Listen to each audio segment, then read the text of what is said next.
Well, howdy there, Internet people. It's Belle again. So today, we're going to talk about Trump, Harris, campaign promises, and basic civics. One of the more entertaining things about presidential elections are some of the campaign promises that come about. People always talk about how presidential candidates don't live up to their campaign promises. Well, yeah, and the voters should have known they wouldn't be lived up to when the promises were made. Here's a good rule. Aside from the day one executive orders candidates promise to make, most of their promises aren't actually things they can do, even if they wanted to. My new favorite example of this is Trump's promise to support changes to the 25th Amendment. It's funny because it fails a basic logic test, and it has exactly zero chance of happening.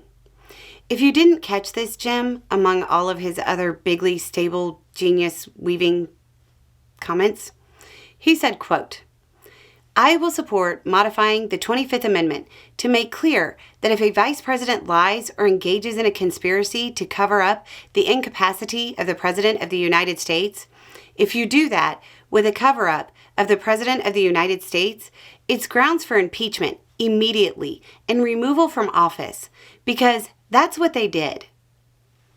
Okay, is he setting Vance up to be impeached? And that sounds like a joke, but it's not.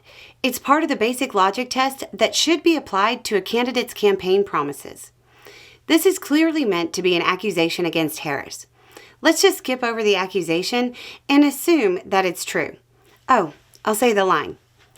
Let's just say that's true for a second. Harris did that. Okay, so if Trump was to do this as president, it would mean that he's president. That would mean Harris lost. He wants to impeach somebody that's no longer in office?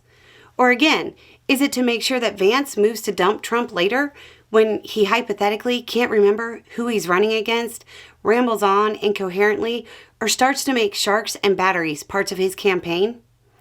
So this promise is really just a campaign stunt to play into grievance. Hey, welcome to politics.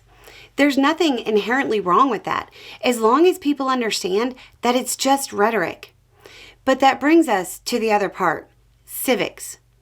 This statement can only be made to a group of people who literally don't understand the Constitution. It's laughable. He might as well promise to eliminate the national debt. Oh, wait, he did promise that, didn't he? Or make Mexico pay for... He did that too. He might as well promise to stop the rotation of the earth. I'm assuming he hasn't promised that yet. Let's be clear. What needs to be done for this campaign promise to come true?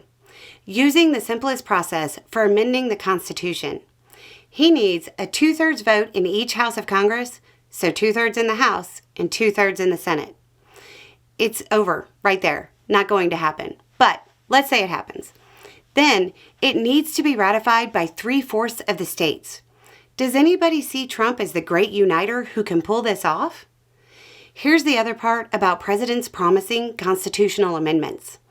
They have no role in that process. None. Sure, Lincoln signed the resolution proposing the 13th Amendment, but his signature wasn't necessary and mattered as much as yours or mine would have. These promises only work on people who don't actually understand government. We need civics classes. This seems like a minor misunderstanding, but it leads to a huge problem in this country. The idea of viewing the president as ruler and believing they have more power than they do.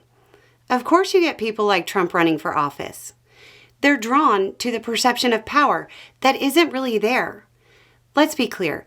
Harris has made some promises to try to do some things that are really in the purview of Congress as well. They're just not as ridiculous. This is something people should keep in mind as they watch the debate and listen to the promises that are being made. Anyway, it's just a thought. Y'all have a good day.